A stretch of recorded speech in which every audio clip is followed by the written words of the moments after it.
বিশ্বজুড়ে চলছে তৃতীয় বিশ্বযুদ্ধের শঙ্কা, আর এরই মাঝে যুক্তরাষ্ট্রের নবনির্বাচিত প্রেসিডেন্ট ডোনাল্ড ট্রাম্পের প্রশংসা করেছে রাশিয়া। শুনতে অবাক লাগলেও এটাই সত্যি। কিন্তু কেন?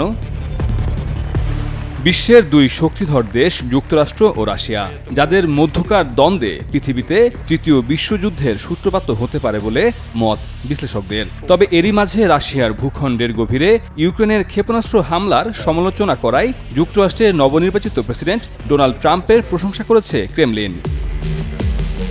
সম্প্রতি টাইম সাময়িকীতে ট্রাম্পের একটি সাক্ষাৎকার প্রকাশিত হয়। ওই সাক্ষাৎকারে ট্রাম্প যুক্তরাষ্ট্রের সরবরাহ করা ক্ষেপণাস্ত্র দিয়ে রাশিয়ার ভূখণ্ডের গভীরে ইউক্রেনের হামলার তীব্র সমালোচনা করেন। সাক্ষাৎকারে ট্রাম্প বলেন, এটা পাগলামি, কারণ এটি যুদ্ধের তীব্রতা বাড়িয়ে দিয়েছে। ওয়াশিংটনের উচিত হয়নি এই অস্ত্র ব্যবহারের অনুমতি দেওয়া।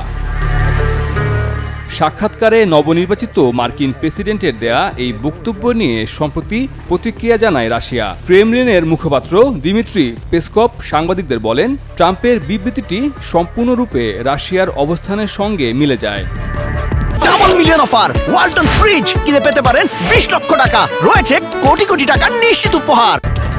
দিমিত্রি পেসকভ বলেন, এই যুদ্ধের তীব্রতা বাড়ার কারণ সম্পর্কে রাশিয়ার দৃষ্টিভঙ্গির সঙ্গে ট্রাম্পের মন্তব্য সঙ্গতিপূর্ণ। এটা স্পষ্ট যে ট্রাম্প বুঝতে পেরেছেন ঠিক কোন বিষয় উত্তেজনা বাড়াচ্ছে।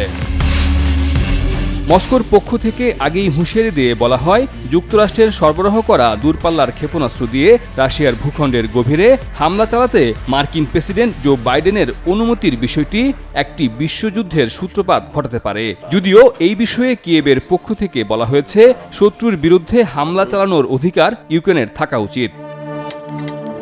মির্জা রকিবুল হাসান, নিউজ 24।